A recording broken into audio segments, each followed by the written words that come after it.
वो 2 मई की ही रात थी। वो रात जिसमें दुनिया के सबसे खतरनाक आतंकवादी ओसामा बिन लादेन की जिंदगी और मौत का फैसला होना था। ऑपरेशन बेहद खतरनाक था और खतरा चौतरफा। दुश्मन को दूसरे मुल्क की सरहद में घुसकर मारना था, और वो भी हेलीकॉप्टर में उड़कर। और सबसे बड़ी बात ये कि पूरे ऑपरेशन को 40 मिनट के अंदर हर हाल में पूरा करना जरूरी था। All units, Irene. I say again, Irene.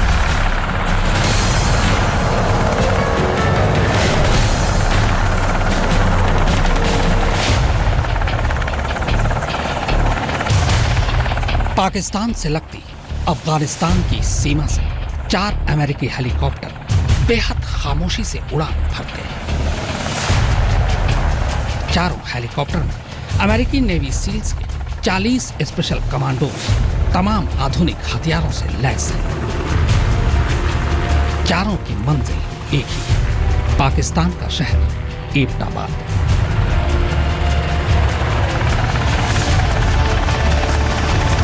करीब आधे घंटे की उड़ान के बाद 2 हेलीकॉप्टर एबटाबाद के बाहर एक सुनसान इलाके में उतर जाते हैं, जबकि बाकी 2 शहर के अंदर का रुख करते हैं।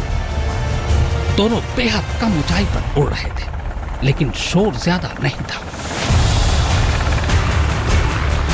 जैसे जैसे एबटाबाद नजदीक आता जा रहा था, खतरा बढ़ता जा रहा था, क्योंकि दोनों हेलीकॉप्टरों ने इस उड़ान और उड़ान के मकसद की न तो पाकिस्तान को जानकारी दी थी और न ही जरूरी इजाजत दी थी। यह ऑपरेशन दुनिया का सबसे एडवांस ऑपरेशन था। ऑपरेशन में शामिल अमेरिकी नेवी सील टीम 6 के रेड स्क्वाड्रन कमांडो थे।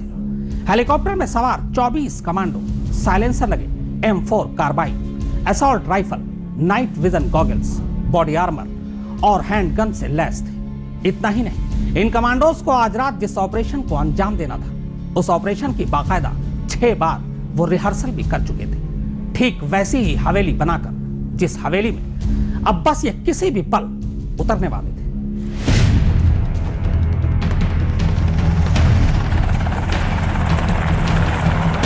रात गहरा चुकी थी, पूरा शहर नींद की आगोश में था, और तभी 2 हेलीकॉप्टर एबटाबाद की इस गुमनाम हवेली के ऊपर आकर ठहर जाते हैं। हवेली के ऊपर पहुंचते ही एक हेलीकॉप्टर सीधे हवेली परिसर में उतर जाता है। 12-13 सील्स कमांडो तेजी से बाहर आते हैं और पलक झपकते ही हवेली के ग्राउंड फ्लोर की तरफ दौड़ पड़ते हैं। इस बीच दूसरा हेलीकॉप्टर हवेली के ठीक ऊपर आकर आसमान में ठहर जाता है। ऊंचाई बहुत ज्यादा नहीं थी। हेलीकॉप्टर से रस्सियां नीचे लटकती हैं और कमांडोज चीते की तरह नीचे उतरते हैं।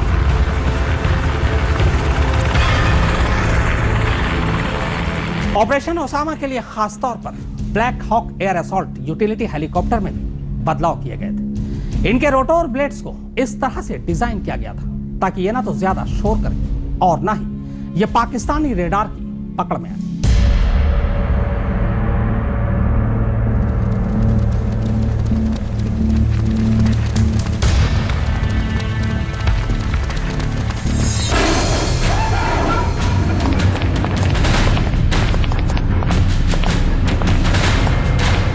कमांडो सबसे पहले ग्राउंड फ्लोर में घुसते हैं,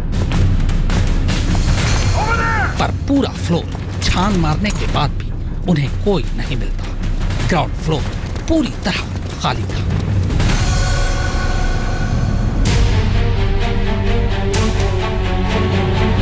एबटाबाद से हजारों मील दूर अमेरिका की राजधानी वॉशिंगटन डीसी में तब दोपहर का वक्त था। व्हाइट हाउस के सिचुएशन रूम में पूरी तरह खामोशी छाई थी। सब दम साधे बस टीवी स्क्रीन पर नजरें गड़ाए थे। सभी एबटाबाद में चल रहे लाइव ऑपरेशन को लाइव देख रहे हैं। राष्ट्रपति बराक ओबामा की धड़कनें कुछ ज्यादा ही तेज है। उन्होंने जिस ऑपरेशन को हरी झंडी दी थी, अब वो शुरू हो चुका था।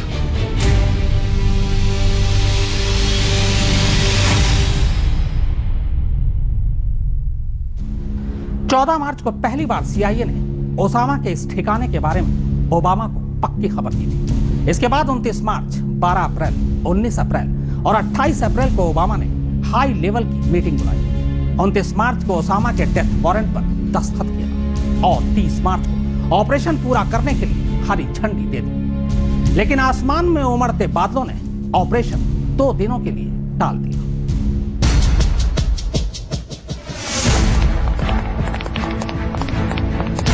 ग्राउंड फ्लोर क्लियर था, यहां कोई खतरा नहीं था, लिहाजा कमांडो अब बेहद दबे पांव फर्स्ट फ्लोर का रुख करते हैं।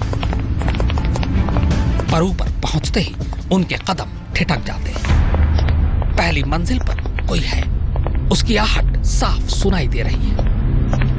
कमांडो फौरन पोजीशन लेते हैं, लेकिन इससे पहले कि वो आगे बढ़ते, अचानक अंदर दरवाजे के पीछे से गोली चलने लगती है। AK-47 से निकलती गोलियां कमांडो के बढ़े कदम कुछ देर के लिए वहीं रोक देते हैं। फिर जैसे ही उन्हें अंदाजा होता है कि गोलियां किधर से चल रही हैं, कमांडो जवाबी हमला करते हुए कमरे में घुस जाते हैं। Seal commando night vision camera, bullet proof jacket और घातक हथियार से लैस थे।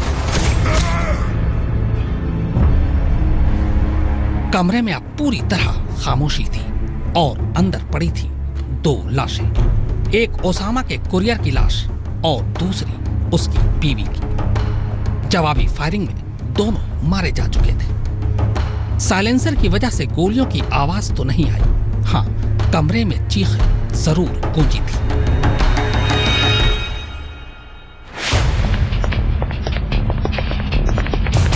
इसी बीच सील कमांडो की दूसरी टीम पहली मंजिल पर ही दूसरे कमरे में धावा बोल चुकी थी।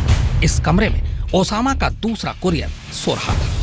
कमांडो के कमरे में घुसते ही उसकी नींद तो खुल गई, लेकिन उसके हाथ पास रखे AK-47 तक पहुंचते उससे पहले ही सील कमांडो उसे मौत के घाट उतार देते। कमरे में बस वही था। अब ग्राउंड और फर्स्ट फ्लोर पूरी तरह से खाली था और सील्स कमांडोज के कब्जे में था। लादेन का यह कुरियर ही वो शख्स था जिसका पीछा करते करते अमेरिकी खुफिया एजेंसी CIA ओसामा के ठिकाने तक पहुंची थी। फर्स्ट फ्लोर पर मारे गए कुरियर की पहचान पहले अरशद और तारिक खान के तौर पर हुई, लेकिन बाद में पता चला कि इनमें से एक अबू कुवैती था।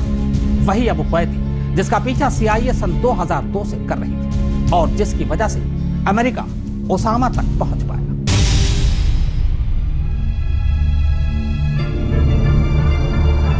ग्राउंड फ्लोर और पहली मंजिल क्लियर करने के बाद अब सील्स कमांडोज दूसरी मंजिल की तरफ बढ़ते हैं।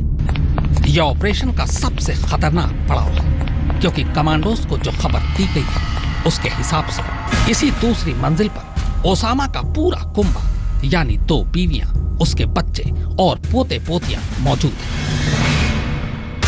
लिहाजा दूसरी मंजिल पर जाने से पहले काफी एहतियात बरती जाती है। ऑर्डर साफ था कि औरतों और बच्चों को कम से कम नुकसान हो।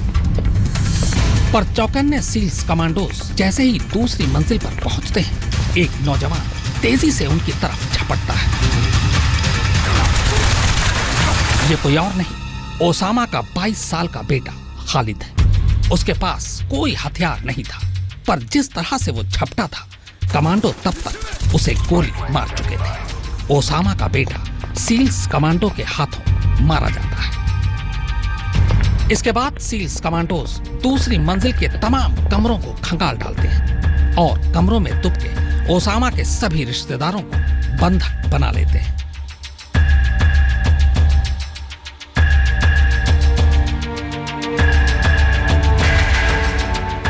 ग्राउंड फ्लोर, पहली मंजिल और दूसरी मंजिल अब पूरी तरह से कमांडोज के कब्जे में था। अब सिर्फ तीसरी और आखिरी मंजिल बची थी, पर अब तक हवेली में ओसामा कहीं नजर नहीं आया था। तो क्या वो तीसरी मंजिल पर है? हर एक की धड़कनें अब बढ़ चुकी है। क्या होगा आगे? क्या ओसामा मिलेगा या एक बार फिर अमेरिका हाथ मलता रह जाएगा?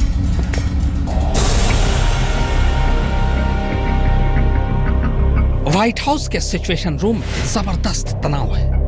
प्लान के तहत बगैर ज्यादा खून खराबे के कमांडो हवेली की 3 मंजिल पर कब्जा कर चुके थे। किसी भी कमांडो को कोई नुकसान नहीं पहुंचा था, लेकिन अभी आखिरी वार बाकी था। अब जो भी होना था वो तीसरी मंजिल पर ही होना था। राष्ट्रपति ओबामा की बेचैनी लगातार बढ़ती जा रही थी। राष्ट्रपति ओबामा की बेचैनी की वजह भी थी। उन्होंने ओसामा के डेथ वारंट पर साइन किया था। उन्होंने बॉम्बिंग ऑपरेशन की जगह कमांडो ऑपरेशन की वकालत की थी। उन्होंने ही ड्रोन अटैक को खारिज किया था, पर सीआईए के पास ऐसी एक भी तस्वीर नहीं थी, ऐसा कोई वॉइस रिकॉर्ड नहीं था जो साबित करता कि ओसामा बिन लादेन एबटाबाद की इसी हवेली में। और यही सवाल ओबामा को लगातार परेशान कर रहा था।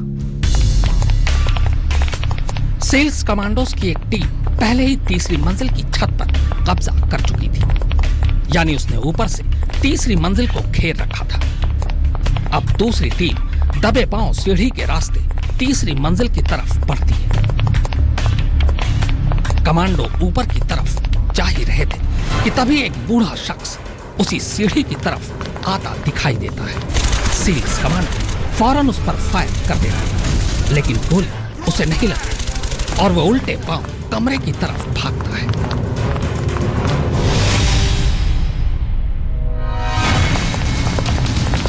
सेल्स कमांडोज तेजी से बूढ़े शख्स के पीछे भागते हैं, पर तब तक वो आंखों से ओझल हो चुका था।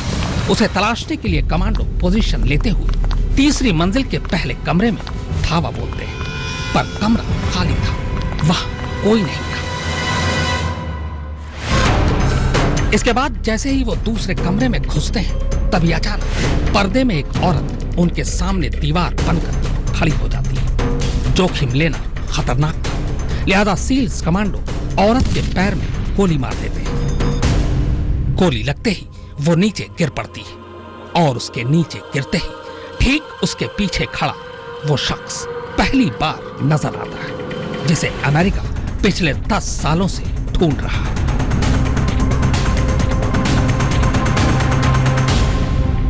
सफेद कुर्ता पैजामा और सफेद दाढ़ी में सामने वही खड़ा था, दुनिया का सबसे खूंखार आतंकवादी शेख ओसामा बिन लादेन, बिल्कुल निहत्था, भौचक्का और सन्न।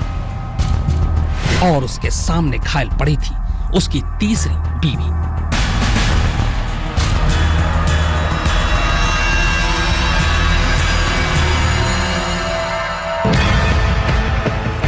सिचुएशन रूम में सन्नाटा छा चुका था। अमेरिका का सबसे बड़ा दुश्मन व्हाइट हाउस के स्क्रीन में साफ लाइव दिखाई दे रहा था। सब पहली बार ओसामा बिन लादेन को लाइव देख रहे थे। दूरी हजारों किलोमीटर की थी, लेकिन टेक्नोलॉजी का कमाल देखिए कि 2 सबसे बड़े दुश्मन आमने सामने थे। दुनिया का मोस्ट वांटेड आतंकवादी अब खात्मे के करीब था और उसके डेथ वारंट पर साइन करने वाले राष्ट्रपति ओबामा उसे मरते हुए लाइव देख रहे थे।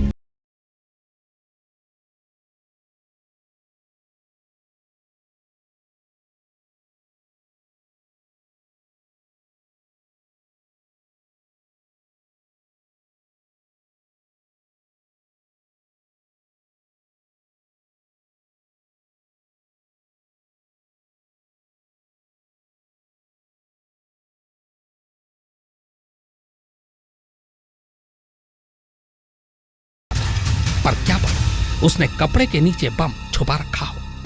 हर लम्हा खतरनाक था, कुछ भी हो सकता था।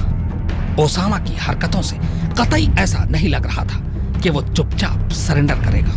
लिहाजा बिना वक्त गंवाए एक कमांडो ओसामा को निशाने पर लेकर चीख पड़ा, don't move, don't move.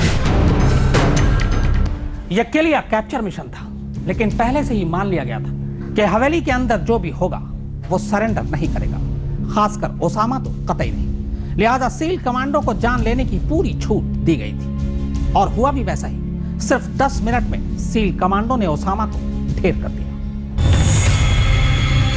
Situation room का माहौल अब अचानक बदल चुका है। चेहरों पर तनाव की जगह खुशियां हैं। ओबामा समेत सभी एक दूसरे को बधाई दे रहे हैं, पर यह खुशी अभी अधूरी है। मरने वाला सचमुच ओसामा ही है या कोई और? इसका यकीन कैसे हो?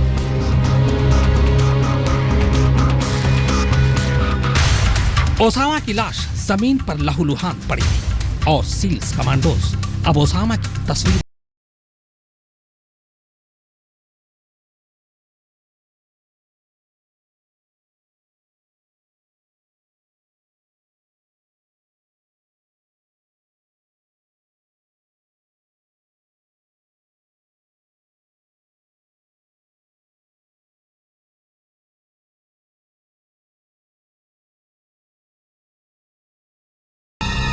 ओसामा बिन लादेन सालों से खतरों से खेल रहा था। उसकी जिंदगी का हर पल खतरों के बीच ही गुजरता था और यह बात न सिर्फ वो खुद अच्छी तरह जानता था बल्कि हमेशा इसके लिए तैयार भी रहता।